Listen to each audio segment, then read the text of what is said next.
You know, you definitely know that feeling. You lie down in bed and you just look over at the clock. Oh, yeah. The inevitable mental math begins. Exactly. Right. You calculate that you need to be up in like exactly 6 hours. So you tell yourself, okay, I need to sleep right now. Which is pretty much the worst thing you can possibly do. Right. You squeeze your eyes shut, you tense your muscles, and you actively, aggressively try to fall asleep. And I mean, what happens? You just stay wide awake. Yeah. You end up staring at the ceiling until 3 in the morning, Yeah. calculating how much sleep you'll get if you somehow manage to fall asleep right that second. It's so frustrating. And it happens because trying to sleep is, well, it's an active process. Right. It requires tension. But sleep itself requires surrender. It requires you to just let go.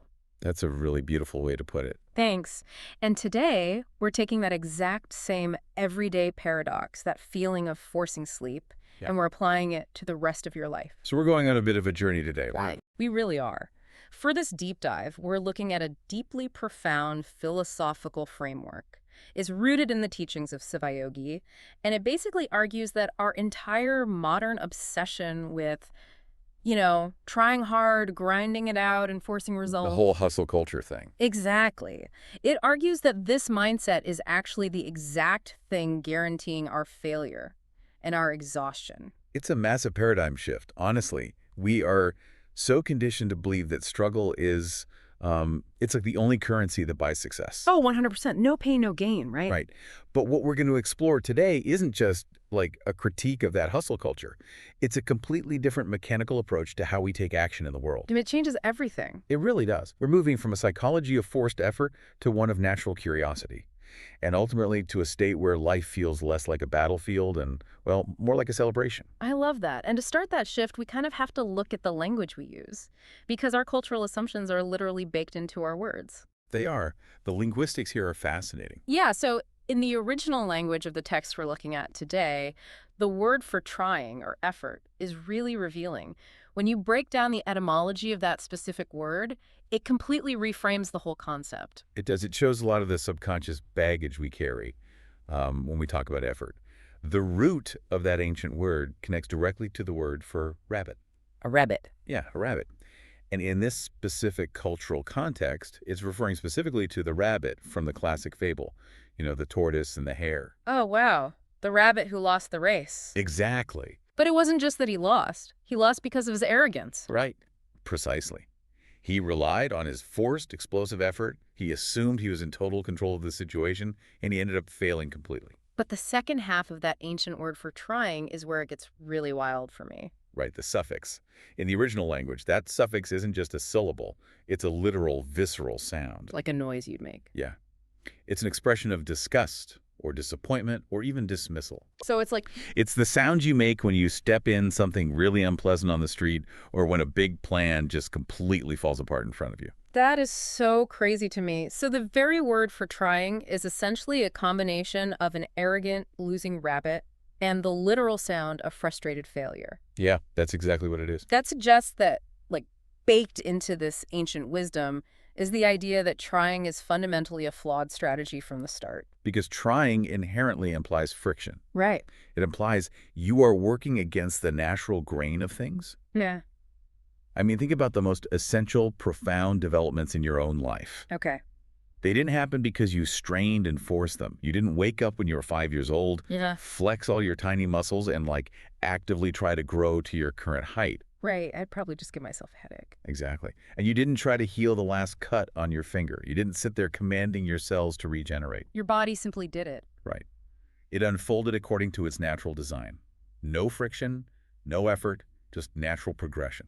That distinction between natural unfolding and forced friction, it really reminds me of the agriculture analogy from the text. Oh, that's a great one. Walk us through it. So when we step in and aggressively try to manipulate nature, there's always a hidden cost. Like if you spend decades forcing a crop to grow faster or look bigger or survive in a climate it really doesn't belong in. You're forcing it against its will, essentially. Exactly. You might get a massive yield for a little while. The harvest looks great on paper. But eventually what happens? You end up with seedless, infertile crops. And let's look at the mechanism behind why that actually happens. Yeah, let's break it down. By genetically modifying or pumping these plants full of artificial fertilizers Cool. just to force an immediate unnatural yield, you're doing something very destructive. You're draining them. Right. You are diverting all of the plant's biological resources away from its natural reproductive cycle. Yeah. You basically strip the long-term vitality out of it just to get a short-term result. Which is so short-sighted. It is. I mean, the fruit might look plump and shiny on the supermarket shelf, but internally, it's a biological dead end. Wow. Which is just an incredible metaphor for corporate burnout, isn't it? It perfectly maps onto it, yeah. We force ourselves to maximize our immediate output. We grind, we try harder, we hit all the metrics the boss wants. We pump ourselves full of our own kind of fertilizer, caffeine, stress. Yeah, exactly. And on the outside, we look highly successful, but internally, we've bred the vitality and the future right out of ourselves. We basically become psychologically sterile. That's a perfect way to put it. Psychologically sterile. Yeah. And when we operate in that forced, sterile way, we develop a very specific psychological blind spot. Arrogance. Arrogance, yes. When you believe that every single outcome is purely the result of your own isolated trying, you start to think you are the master of the universe. You build this, illusion of total control. But that control is a complete myth. It really is. There's this beautiful ancient phrase mentioned in the philosophy. It translates roughly to, who wouldn't dance if made to dance? That is such a humbling recognition of reality. It points to the vast, intricate web of existence that actually supports us in every moment. Because we never do anything totally alone. Never. I mean, think about getting a major promotion at work. The arrogant mindset says, I got this because I tried harder than everyone else. I ground it out. Right, I'm the best. But that completely ignores the reality of the situation.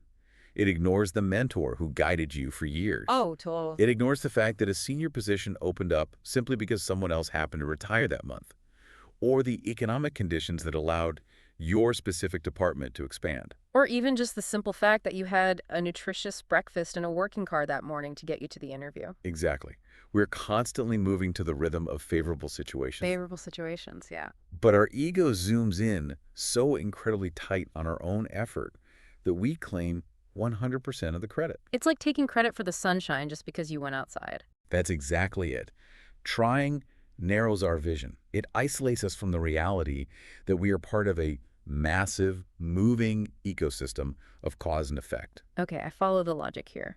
Trying forces nature. It creates friction, leads to burnout, and inflates our ego to a ridiculous degree. Right. But, and this is where the rubber meets the road for me, if I drop the concept of trying completely, how does anything actually get done? That's the big question. Right, because I can't just sit in my living room meditating, waiting for a favorable situation to magically pay my electricity bill. What is the actual mechanical alternative to trying? The alternative isn't passivity. I want to be clear about that. You don't just sit around doing nothing. The alternative is being kindled. Kindled, like a spark catching fire. Exactly like that. It's shifting the source of your action from external pressure to internal interest. Okay, unpack that for me. Let's look at basic human biology again. You don't try to feel thirsty, do you? No, it just happens. And you don't try to urinate. When your body experiences a genuine need, you are naturally kindled to act. The action just flows. Yes, the action flows naturally from the state of your being. There's no mental struggle. There's no agonizing over the effort.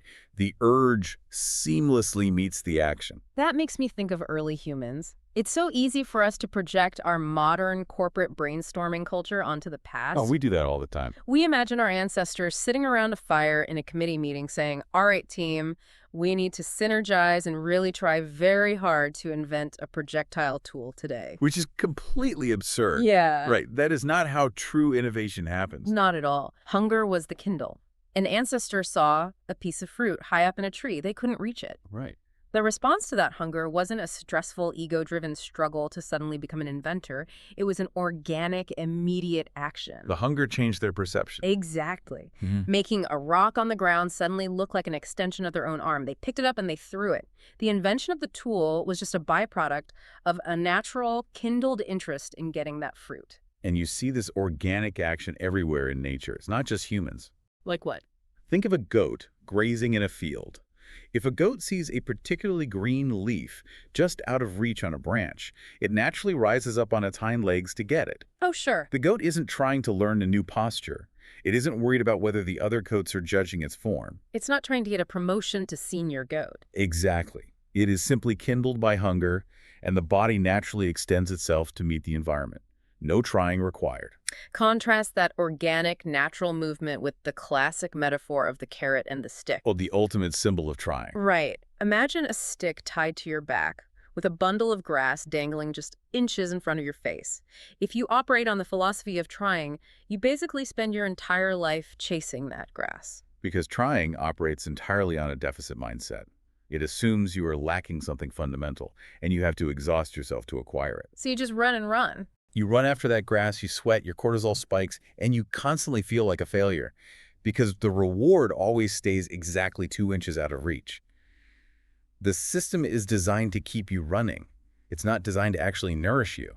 But, dropping that stick is a lot easier said than done. It's one thing to talk about goats and early humans throwing rocks. Fair point.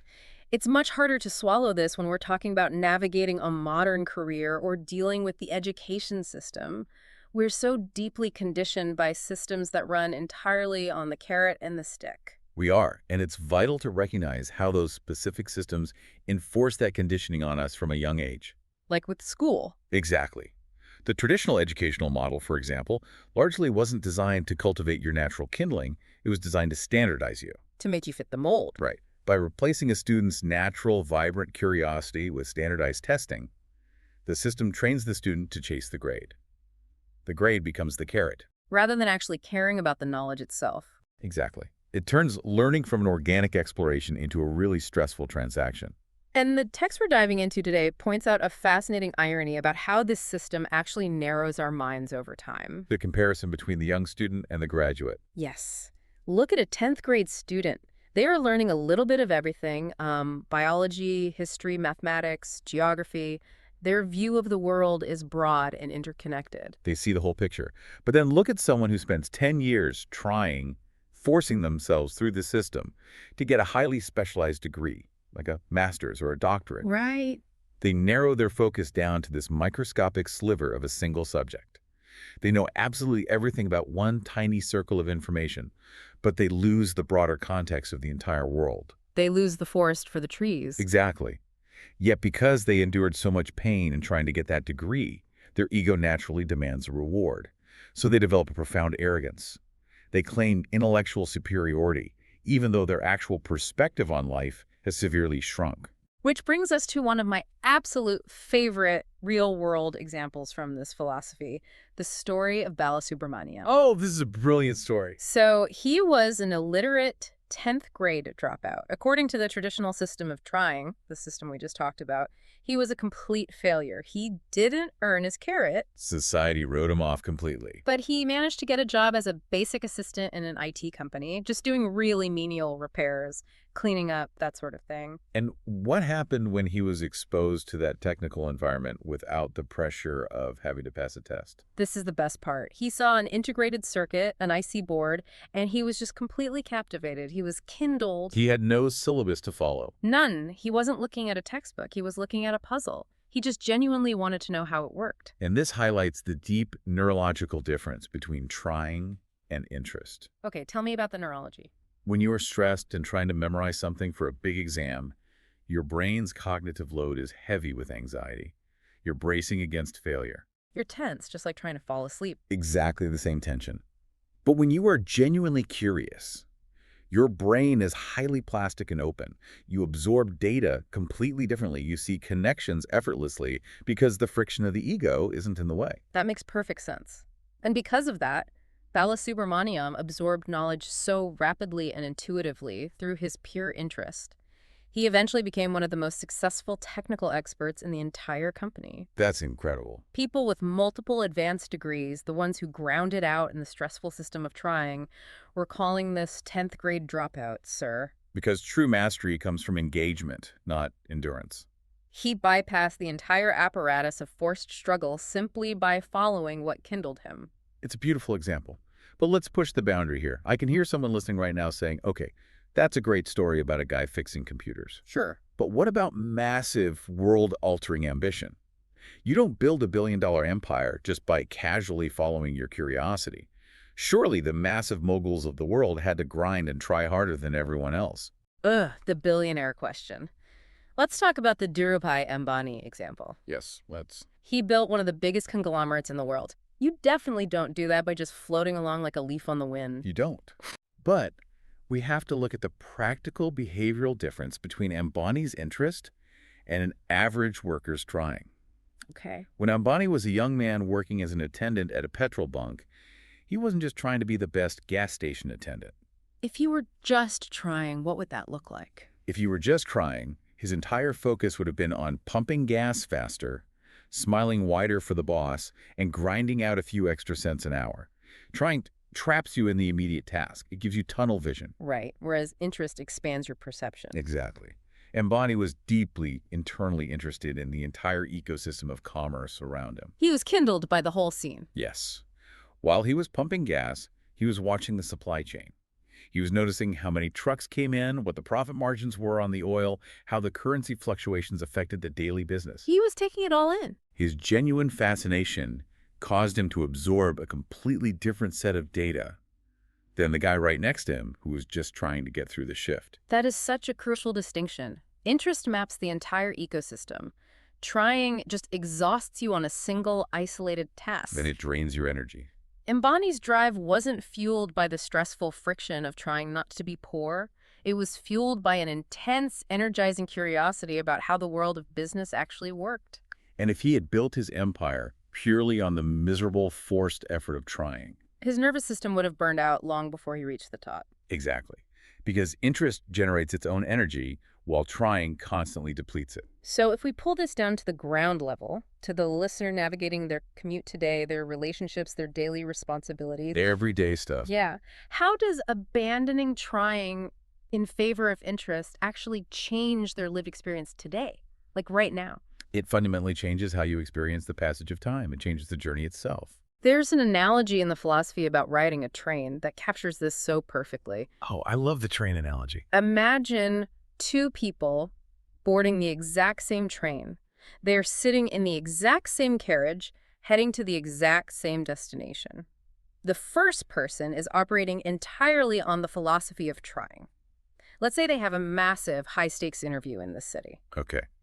And biologically, what is happening to them on that ride? They are in full fight-or-flight mode. They are sitting in their seats, sweating, their heart rate is elevated, their cortisol is just pumping. They're miserable. Completely. Well, Mentally, they have already conducted this interview 100 times in their head before the train even leaves the station. they're not even on the train Yeah, mentally. exactly. They are so desperately focused on forcing a future outcome that they develop complete tunnel vision. They don't look out the window. They miss the architecture of the towns they pass, the shifting weather. The entire present moment is just gone. And here's the absolute kicker of that scenario.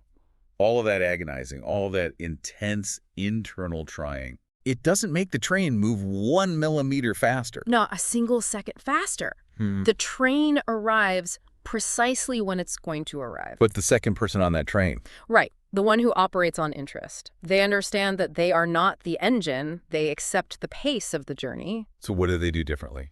They look out the window. They notice the world. They actually experience the ride. And they arrive at the exact same destination, but with their nervous system completely intact and their mind open and refreshed. And that openness totally transforms how we handle setbacks, too. How so? Well, think about climbing a mountain. If you are operating under the mindset of trying, your entire ego, your entire sense of self-worth is tethered to reaching the peak. You have to conquer it. You are trying to conquer the mountain just to prove your value. So if you slip and slide down 10 feet, It's a total catastrophe. Your ego is bruised. You view the slip as a deep personal failure. you take it personally. Very personally. You become demoralized. And you're highly likely to just pack up your gear and go home because the friction of trying has become just too painful to bear. But if you are genuinely interested in the act of climbing itself, the perspective completely flips. Yes, because interest treats a slip as data, not an indictment of your character. It's just information. You slip, you fall, and instead of thinking, I'm a failure, your brain thinks, fascinating. That particular type of rock crumbles under pressure. Let's find a solid piece of granite for the next foothold. You just adapt. You dust yourself off and you keep climbing because the joy is in the engagement with the rock, not just in standing at the top. Interest doesn't recognize failure. That is one of the most profound takeaways here for me. It really is liberating. When you are fascinated by the process, everything is just feedback. You are constantly expanding your boundaries. You're learning the terrain rather than constantly insulting yourself with the pressure of forced effort. It shifts your entire relationship with reality. If we cling to trying, we lock ourselves in a tiny, stressful box of our own making. We trap ourselves. We exhaust ourselves fighting against the current, blinded by the arrogant illusion that we have to force the universe to bend to our will. But when we lean into interest, when we allow ourselves to be kindled by the natural rhythm of our genuine needs and our curiosities, we unlock this incredible, effortless action. We finally start flowing with the current. We do what needs to be done, not out of panic, but out of organic, natural engagement. And that leads to a deep, profound connection with the world around you. You begin to realize that you aren't separate from the environment you're operating in. You're not fighting it. No, you are an integral part of it. The philosophy we're exploring builds to this ultimate, really quiet realization. It points out that even a single blade of grass doesn't sprout without a reason. A beautiful image. The grass doesn't struggle to justify its existence. It doesn't try to be grass. It just grows because the ecosystem requires it to be there. And you, the person listening right now, are exactly the same. You are here because this moment in existence requires you to be here. We really are. We are taught from such a young age that we have to struggle, we have to earn our right to take up space, that if we just try hard enough and suffer long enough, maybe eventually we'll be handed some sort of gate pass to peace or heaven. But the truth is, heaven isn't some distant reward for a lifetime of exhausting struggle. It's not. Heaven is right here, right now. The moment you drop the stick, stop forcing your life and start actually experiencing it. Life is not something to be conquered. It is something to be understood. When understanding flowers, struggle disappears. Celebrate yourself. Celebrate life.